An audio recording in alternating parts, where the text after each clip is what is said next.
और जैसे I think जो लोग फ्रेश रियल एस्टेट में आए हैं, और काफ़ी लोग ऐसे होते हैं जो 6 महीना 1 साल करते हैं और उसके बाद छोड़ते हैं, मुझे ड्रॉप करना है या this is not made for me.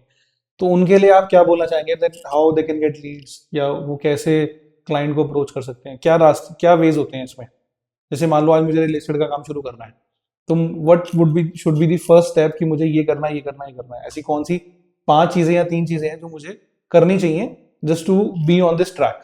Alright, सबसे पहली तो सर ये हो गई कि आपको पूरी तरीके से स्ट्रेट को इन एंड आउट समझना पड़ेगा। ओके, इन द लोकेशन भी या वर्किंग? Yes, okay. पूरे ट्रेड को भी समझना है, तो लोकेशन ऑल्सो। Okay. लोकेशन पे भी अब मैं आपको बता रहा हूँ डिटेल में, बट ट्रेड आपको पूरा समझना पड़ेगा। ओके। बहुत सारे लोग क्या करते हैं कि जब वो बैठते हैं किसी क्लाइंट के सामने, they start selling. Okay. You have to sell. Okay. आपको अपना प्रोडक्ट इतने अच्छे से बताना है कि जो आपका क्लाइंट है वो आपसे अपने आप खरीदे। You are not selling anything, make him buy. Okay. ठीक है, दोनों में थोड़ा सा फर्क है। ओके। पहली चीज तो ये हो गई।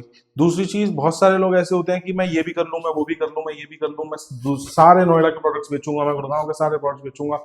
एक तो वो master of all jack of none हो जाता है उसके अंदर। ओके। किसी के अंदर भी उनके एक्सपर्टीज नहीं आ पाती है।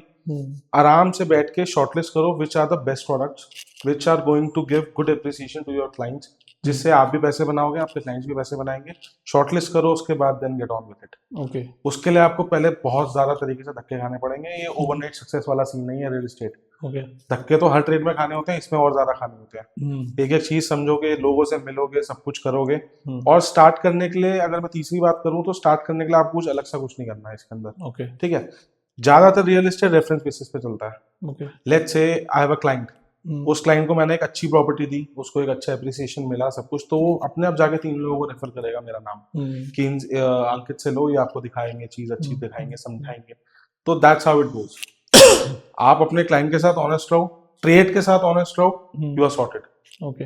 एंड एक क्या कोई टाइम ड्यूरेशन होता है जिसमें हम पहली डील अपनी क्लोज करते हैं, या ऐसा कुछ नहीं होता रियल एस्टेट के अंदर कि 2 महीने पहले डील क्लोज होगी, या 6 महीने में होगी, 1 साल में होगी, ऐसा कुछ होता है?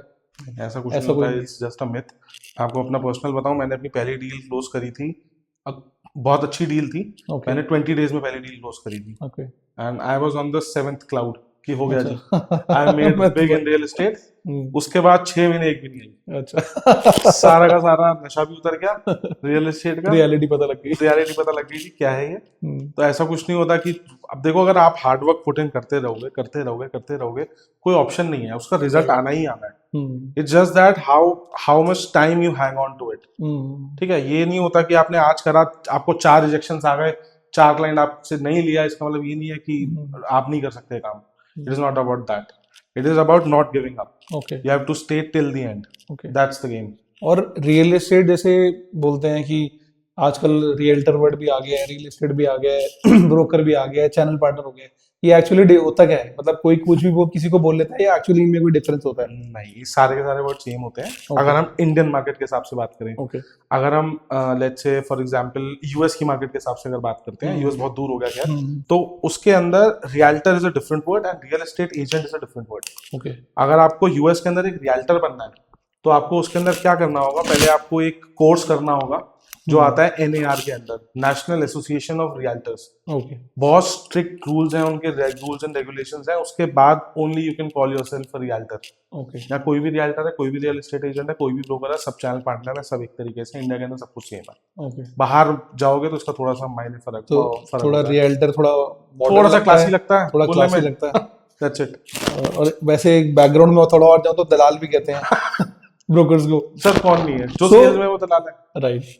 तो इसमें मतलब बेसिक डिफरेंस क्या है कि मान लो एक बंदा है जो शॉप खोल के बैठा हुआ है, जो एक बहुत छोटे लेवल पे काम कर रहा है, एक बंदा है जैसे आप कर रहे हो, बहुत अच्छे लेवल पे कर रहे हो, सोशल मीडिया आप बहुत अच्छे से कर रहे हो। तो ये जो चेंज आया, तो आपको क्या लगता है, is it a good change, और या फिर ये मार्केट को और खराब कर रहा है कि जो पहले लोग बैठते थे, जिन पे लोग ट्रस्ट करते थे पुराने, दे गुड गिव गुड एडवाइस? क्योंकि मैंने ऐसा बहुत देखा है कि लोग इंस्टाग्राम पे प्रॉपर्टीज दिखा रहे हैं और कुछ भी बोलते हैं, और जब क्लाइंट लेने जाता है बाद में बहुत परेशान होता है, उनकी स्कीम में फंस जाता है। सो आपको क्या लगता है कि ये एंगल एक पॉजिटिव वे में जा रहा है या एक नेगेटिव वे में जा रहा है? सोशल मीडिया पे प्रॉपर्टीज सोशल मीडिया का जो एंगल है एब्सोल्युटली पॉजिटिव वे में जा रहा है। Okay see with time you have to change. Okay आज से पहले प्रॉपर्टी डीलर एक छोटे से कमरे के अंदर बैठे होते थे, आज भी बैठे हैं, उनका काम आज भी चल रहा है। ये तो है नहीं कि वो खाली बैठे हैं, राइट वो ज्यादा रेंटिंग का काम कर रहे हैं, उस स्पेसिफिक कॉलोनी के आसपास रिवॉल्व कर रहे हैं। उनके पास कोई एनआरआई क्लाइंट्स नहीं है, उनके पास कोई दूर के बाहर के क्लाइंट्स नहीं है। वो आते हैं जब आप कोई थोड़ा बड़ा काम शुरू करते हैं, राइट किसी डेवलपर का प्रोडक्ट बेच रहे हैं।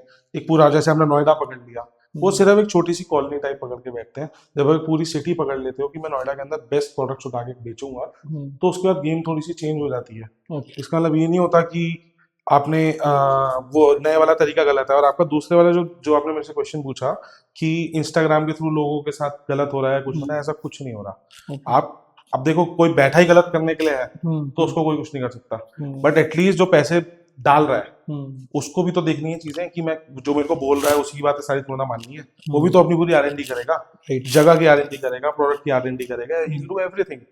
उसके बाद ही वो करेगा ना उसके अंदर कुछ भी। तो ये तो मेरे हिसाब से बोलना सही नहीं है कि उसका पागल बना के उसको बेच दिया। हाँ, तुमने उसको कुछ बेच दिया और उसके बाद आफ्टर सेल सर्विस आप उसको कुछ नहीं दे रहे हो, दैट इज रॉन्ग। ओके आपने उसको प्रॉमिस किया कि मैं आपको इस वाली इन्वेस्टमेंट से एग्जिट कराऊंगा विद टाइम, और आप उसको एग्जिट नहीं करा रहे हो, ओके उसका फोन ही नहीं उठा रहे हो, that's bad, okay that is absolutely not acceptable. अगर आपने आप पे किसी क्लाइंट ने ट्रस्ट किया है तो आपको एंड तक लेके चलना है। ओके